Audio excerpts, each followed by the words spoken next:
जातीय जनगणना के फैसले का स्वागत। सीएम के मीडिया सलाहकार नरेश चौहान का बयान। जातीय जनगणना की कांग्रेस कर रही थी मांग। कुलदीप राठौर ने जाहिर की नाराजगी।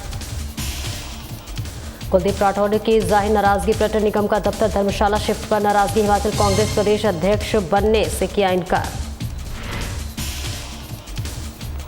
श्री सत्यसाई प्रेम वाहिनी रथ पहुंचा। नाहन रथ का हुआ भव्य स्वागत। भजन कीर्तन का हुआ आयोजन। संदीप ने भारद्वाज ने उठाया सवाल। डॉक्टर यशवंत सिंह की अनदेखी का लगाया आरोप। कहा हिमाचल निर्माता को भुला बैठी कांग्रेस सरकार। सोलन सब्जी मंडी में लहसुन ने दी दस्तक। मटर की आवक भी 21,000 क्विंटल तक पहुंची। परवाणु सब्जी मंडी के दुकानों की हुई ऑक्शन। नमस्कार, स्वागत है आपका। मैं हूं आपके साथ सपना दीपक मद्देशिया। बुलेटिन का आगाज करेंगे। हिमाचल प्रदेश के मुख्यमंत्री सुखविंदर सिंह सुक्खू के प्रधान मीडिया सलाहकार नरेश चौहान ने जातीय जनगणना के फैसले का स्वागत किया है। उन्होंने कहा कि लंबे वक्त से कांग्रेस पार्टी के नेता राहुल गांधी की मांग उठा रहे थे। बीजेपी के बड़े बड़े नेता पहले जातीय जनगणना से इनकार करते रहे, लेकिन अब जातीय जनगणना के लिए बीजेपी सरकार मान गई है।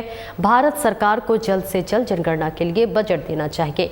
चौहान ने कहा कि जल्द ही इसकी प्रक्रिया के बारे में जनता को जानकारी दी जाएगी। पहलगाम आतंकी हमले को लेकर नरेश चौहान ने कहा कि इस मुश्किल की घड़ी में पूरा देश एकजुट है। कांग्रेस पार्टी ने भी भारत सरकार के साथ खड़े रहने की बात कही है। भारत सरकार इस आतंकी हमले के खिलाफ जो भी कार्रवाई करेगी, कांग्रेस उसका साथ देगी। कांग्रेस देश की एकता के लिए साथ खड़ी हुई है। कि बड़ी लड़ाई विपक्ष ने और खास तौर पे माननीय राहुल गांधी जी ने आरक्षण को लेके, जो जाति हमारा जो सेंसस को लेके उसको लेके एक बड़ी लंबी लड़ाई काफ़ी वर्षों से, आप समझें 11 सालों से इस पे जो है लगातार बात हो रही थी। पूरा विपक्ष और कांग्रेस पार्टी और हमारे नेता राहुल गांधी जी इसकी अगुवाई कर रहे थे। और उनकी एक सोच थी कि भाई देश के अंदर जो जनगणना है वो इस प्रकार से होनी चाहिए कि जिसमें हर जाति के लोगों का हमारे पास अपना एक रिकॉर्ड होना चाहिए देश के अंदर, कि हमारे देश के अंदर किस किस वर्ग के लोग रहते हैं, और उनका एक डाटा जो है पूरे देश के सामने होना चाहिए। लेकिन ये 11 साल से इस लड़ाई को अब जाके जो है नरेंद्र मोदी जी ने और उनकी सरकार ने इसको एक्सेप्ट किया है। अब आप ये समझें कि वो इस जनगणना के लिए तैयार हो गए। अब सवाल था कि इतने साल क्यों बर्बाद हुए। जनगणना 2021 में होनी थी, लेकिन इनके रवैये की वजह से वो लगातार उसको इतने सालों तक डिले किया गया। लेकिन अब देर आए दुरुस्त आए, उन्होंने इस बात को एक्सेप्ट किया है। इसके लिए वो तैयार हो गए हैं। अब उसके पीछे भी और सवाल है कांग्रेस पार्टी के भी और विपक्ष के सभी लोगों के भी, कि आप इसको किस तरह से करोगे। उन्होंने कहा कि भी ये जो है केवल मात्र एक्सेप्ट करके सुर्खियां बनाने के लिए नहीं होना चाहिए। ज़मीनी स्तर पे इस जनगणना को कैसे उतरेगी और आपका क्या इसके लिए रोड मैप है। हिमाचल प्रदेश में कांग्रेस प्रदेश अध्यक्ष बदलने की चर्चाएं गरमाई हुई है और वही प्रदेश अध्यक्ष के लिए कुलदीप सिंह राठौर का नाम भी सुर्खियों में है। लेकिन कुलदीप सिंह राठौर ने हिमाचल कांग्रेस का अध्यक्ष बनने से साफ इनकार कर दिया है। राष्ट्रीय प्रवक्ता और कांग्रेस के विधायक कुलदीप सिंह राठौर ने कहा कि वो पहले भी कांग्रेस के अध्यक्ष रह चुके हैं और संगठन को एक समय तक ऊंचाई तक ले गए थे और हिमाचल में जो सरकार बनी है उसमें उसका बड़ा योगदान रहा। अब दोबारा से प्रदेश में अध्यक्ष बनाने की चर्चाएं शुरू हो गई हैं और काफी लोग उससे ये सवाल भी पूछते हैं कि पार्टी के बड़े नेता भी चाहते हैं कि वह संगठन की जिम्मेदारी को स्वीकार करें। लेकिन मुझे लगता है कि राजनीति में हर चीज की एक परिस्थिति होती है और आज भी तारीख में जो कि राष्ट्रीय स्तर पर कांग्रेस पार्टी ने जो जिम्मेदारी दी है, मैं उसमें खुश हूँ। मुझसे अक्सर हर प्रेस कॉन्फ्रेंस में पूछा जाता है और जाहिर है क्योंकि मैं पार्टी का पूर्व अध्यक्ष रहा हूँ और अपने समय में मैंने हिमाचल प्रदेश में संगठन को एक ऊंचाई तक ले गया। हिमाचल में जो सरकार बनी है उसमें बहुत बड़ा योगदान रहा है। तो आप लोग भी ये प्रश्न पूछते हैं और बहुत सारे हमारे जो पार्टी के मेरे पुराने साथी हैं, कार्यकर्ता हैं और पार्टी के बड़े जो नेता हैं वो भी चाहते हैं कि मैं संगठन की जिम्मेवारी को स्वीकार करूं। लेकिन मुझे ये लगता है कि राजनीति में हर चीज़ की एक परिस्थिति है और आज की तारीख में मुझे लगता है कि मुझे राष्ट्रीय स्तर पर कांग्रेस पार्टी ने जो जिम्मेवारी दी, मैं उससे खुश हूँ। और मेरी कोई इच्छा नहीं है आज की परिस्थिति के मुताबिक कि मैं संगठन का जो है हिमाचल प्रदेश में नेतृत्व स्वीकार करूँ। और कई बार कहा जाता है कि कई पूछते हैं कि आप अध्यक्ष की दौड़ में, रेस में, तो अभी तो मैंने एक कदम भी आगे नहीं बढ़ाया। तो मैंने तो किसी से बात नहीं की, ना मैंने राष्ट्रीय स्तर पे बात की, ना हमारे जो हिमाचल की प्रभारी हैं उनसे मैंने बात की। हालांकि दिल्ली के कुछ मेरे साथी, कुछ नेता इस बात का प्रयास कर रहे थे कि अगर मुझे जिम्मेवारी दी जाती है तो कैसा रहे, लेकिन मुझे लगता है, जैसा मैंने पहले कहा, कि परिस्थितियाँ होती हैं। और आज मुझे लगता है कि जो जिस ढंग से मैं अपने क्षेत्र में काम कर रहा हूँ या राष्ट्रीय स्तर पे मुझे जो भी पार्टी काम करने का मौका दे रही है, मैं उससे नितांत प्रसन्न हूँ। और मेरा कोई इरादा अभी संगठन के अध्यक्ष बनने का नहीं। और वही श्री सत्य साई बाबा की 100 वर्ष जन्मोत्सव को लेकर देश भर में दिव्य यात्राओं का आयोजन किया जा रहा है। इसी कड़ी में उत्तर भारत के लिए दिव्य रथ आज सिरमौर जिला में पहुंचा। दिव्य रथ श्री माता त्रिलोकपुर राम मंदिर में पहुंचा, जहां भव्य स्वागत हुआ और उसके बाद नाहन पहुंचा, जहां पर रथ का स्वागत किया गया। इस अवसर पर भजन कीर्तन का भी आयोजन किया गया। समारोह में बीजेपी प्रदेश अध्यक्ष डॉक्टर राजीव बिंदल भी शामिल हुए। इस मौके पर डॉक्टर राजीव बिंदल ने कहा कि बाबा जन्म शती रथ हिमाचल पहुंचा है और भव्य स्वागत हुआ है। यह यात्रा प्रदेश में जगह जगह जाएगी और लोगों को जागरूक करेगी, जो कि राष्ट्र कल्याण के लिए एक अहम योगदान देगी। सत्य साई भगवान की 100 वर्ष पूर्ण होने की यात्रा पूरे देश भर में चल रही है। उसी कड़ी में हिमाचल प्रदेश के जिला सिरमौर में इस यात्रा का आगमन हुआ।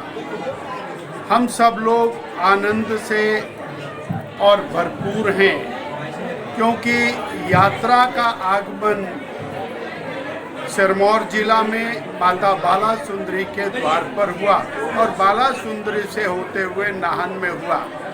इस पावन उत्सव के ऊपर हम समस्त हिमाचल वासियों को शत शत बधाई देते हैं। बाबा की ये यात्रा पूरे हिमाचल में जाएगी और हिमाचल में जाकर के जन जन का कल्याण करेगी, उनके प्रभु भक्ति को और जागृत करते हुए राष्ट्र कल्याण के अंदर उनको लगाएगी। ऐसा आज मुझे महसूस हुआ। मुझे स्वयं भी आज बाबा के दर्शन करके और आनंद की प्राप्ति हुई है। मैं और सत्य श्री साई सत्संग जो आयोजक मंडल है उनको बहुत बहुत बधाई देता हूं। भारतीय जनता पार्टी की प्रवक्ता संदीपनी भारद्वाज ने हिमाचल प्रदेश के पहले मुख्यमंत्री और प्रदेश निर्माता डॉक्टर यशवंत सिंह परमार की पुण्यतिथि पर कांग्रेस सरकार की बेरुखी को शर्मनाक और निंदनीय बताया है। संदीपनी भारद्वाज ने कहा कि जब पूरा प्रदेश डॉक्टर परमार को श्रद्धांजलि अर्पित कर रहा था, उस समय राज्य सरकार और प्रशासन पूरी तरह से मौन रहा। शिमला के रिज पर लगी डॉक्टर परमार की प्रतिमा पर कोई सरकारी प्रतिनिधि, कोई मंत्री या फिर अधिकारी श्रद्धांजलि देने नहीं पहुंचे। ये सीधे सीधे प्रदेश की अस्मिता का अपमान है। उन्होंने कहा, कांग्रेस पार्टी अपने ही इतिहास से मुंह मोड़ चुकी है। सोशल मीडिया पर श्रद्धांजलि देना केवल औपचारिकता है। सच्ची श्रद्धांजलि तो तब होती है जब सरकार पूरे सम्मान के साथ सार्वजनिक कार्यक्रम का आयोजन करती। लेकिन सरकार की उदासीनता से यह स्पष्ट है कि कांग्रेस की नजर में डॉक्टर परमार का कोई महत्व नहीं बचा। डॉक्टर यशवंत सिंह परमार जो हिमाचल प्रदेश के निर्माता है, उनके पुण्यतिथि का दिन था।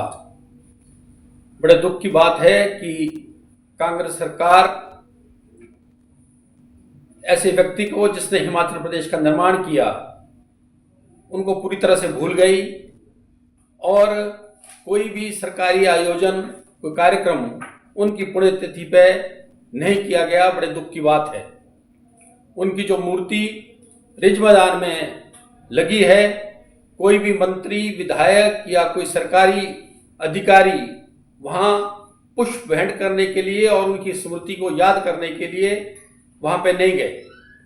लेकिन जब सोशल मीडिया में ये खबर छपने लगी तो कुछ कांग्रेसी कांग्रेस कार्यालय में इकट्ठे हुए और वहां एक औपचारिकता को निभाया गया। दूसरी तरफ भारतीय जनता पार्टी जब सत्ता में थी तो ना केवल डॉक्टर परमार को याद किया जाता था, उनके पुण्यतिथि पे विधिवत रूप से सरकारी कार्यक्रम का आयोजन होता था और उनकी जयंती को भी लोग याद करते थे। हिमाचल प्रदेश के ऐसे व्यक्ति को जिसने हिमाचल प्रदेश को बनाया, उसको याद ना करना इस बात को प्रमाणित करता है कि कांग्रेस की सोच अपने वरिष्ठ लोगों के लिए, अपने वरिष्ठ नेताओं के लिए और अपने पूर्वजों के लिए कैसी है, इस बात को प्रमाणित करता है। देश के आधुनिक मंडियों में शुमार सोलन की सब्जी मंडी में इस बार मटर की आवक 21,000 क्विंटल के पार हो गई है, जिसमें करोड़ रुपए का व्यापार हुआ है और अभी भी उत्तराखंड सहित प्रदेश में कई जिलों का मटर मंडियों तक पहुंच रहा है। वर्तमान समय में मटर के दाम 60 रुपए किलो तक है, जिससे किसानों को लाभ मिल रहा है। वहीं लहसुन की फसल भी आना शुरू हुआ है। उम्मीद लगाई जा रही है कि लहसुन की फसल इस बार किसानों की आय को दोगुना करेगी। परवाणु सब्जी मंडी में नई बनी 81 दुकान को ऑक्शन किया गया है और ऐसे में जिसमें कि 41 दुकानों की बिक्री की गई है, जिसमें एपीएमसी को हर महीने की आय में से करीब 5 लाख रुपए का इजाफा होगा। हमारे संवाददाता से बात करते हुए एपीएमसी के सचिव अरुण कुमार ने बताया कि मर्तबा मटर की आवक 21,000 क्विंटल तक हुई है। उन्होंने कहा कि अभी भी मंडी में मटर पहुंच रहा है। इसके अलावा उन्होंने कहा कि सोलन मंडी में लहसुन की आवक शुरू हो गई है। शुरुआती दौरान में 3 गाड़ियां लहसुन की पहुंची है। वर्तमान में 50 रुपए से लेकर 110 रुपए तक लहसुन के दाम मिल रहे हैं। सोलन सब्जी मंडी में लगभग हमारे यहाँ जो मटर की फसल है उसकी जो अराइवल हुई है लगभग 20-21 हज़ार क्विंटल मंडी में आ चुका है। हरा जो मटर है हमारा, और इसका जो रेट मूल्य किसानों को मिला वो काफ़ी अच्छा रहा। स्टार्टिंग में 45 था, अब 60 तक जा रहा है। तो अभी और भी मटर हमारा आ रहा है इसमें।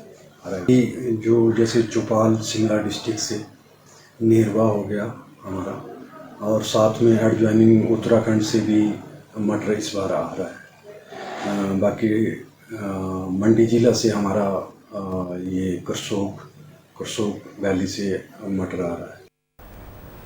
फिलहाल इस बुलेटिन में इतना ही। नमस्कार।